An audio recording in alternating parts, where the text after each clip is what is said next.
Magandang araw! Kamusta na kayo? Ngayon ay tuturuan ko kayo ng bagong aralin sa arts, ikatlong baitang. Pag-aaralan natin ngayon ang still life drawing, overlapping and non-overlapping. Ano nga ba ang mga ito?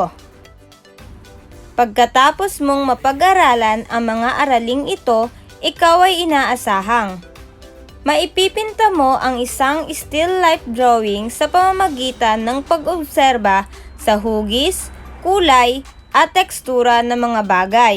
Makaguguhit ng naka-overlapping at makulayan ang tamang kulay. Ang mga paintings ay lalong nagiging kahali-halina kung ito ay gagamitan ng maraming kulay. Ang kulay ay maaaring madilim o maliwanag, depende sa anggulo ng isang painting. Sa araw na ito, ay pag-aaralan natin ang pagguhit ng prutas sa pamamagitan ng overlapping technique upang maipakita ang still life drawing. Pero bago ang lahat, ano nga ba ang ibig sabihin ng overlapping? Ang overlapping ay isang likhang sining na kung saan ang mga bagay ay iginuguhit sa likod ng isa pang bagay. Ito rin ay pagpapatong-patong ng mga bagay na walang buhay. Halimbawa,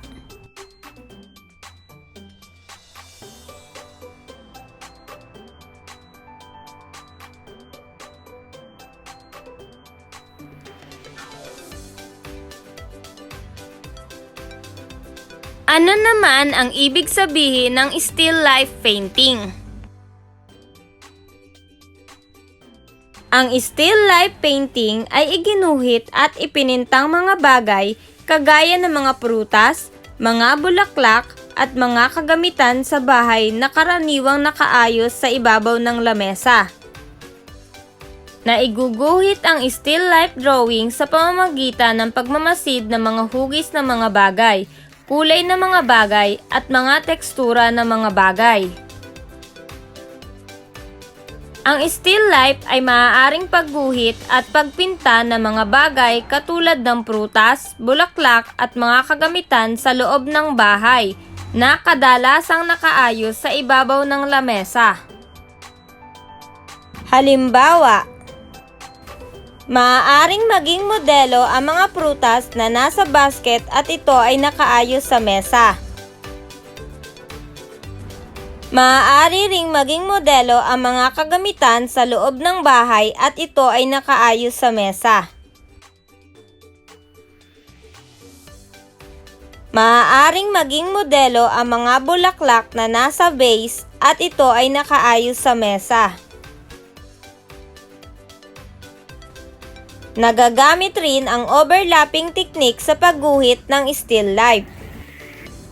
Marami tayong mga likas na yaman katulad ng mga bundok, mga bituin, dagat, mga hayop, mga punong kahoy na namumunga na maaaring maging halimbawa sa still life painting. Ang mga prutas rin ay isa sa magandang iguhit at ipinta. Makikitaan ito ng iba't ibang hugis at kulay na nakakahalina sa ating paningin. Maganda rin itong iayos ng overlapping at maging modelo sa isang still life painting o drawing.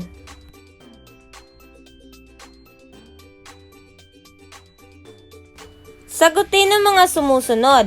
Tukuyin kung ang mga larawan ay nagpapakita ng overlapping. Piliin kung ito ay overlapping o hindi overlapping.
Tandaan, ang still life painting ay iginuhit at ipinintang mga bagay kagaya ng mga prutas, mga bulaklak at mga kagamitan sa bahay na karaniwang nakaayos sa ibabaw ng lamesa.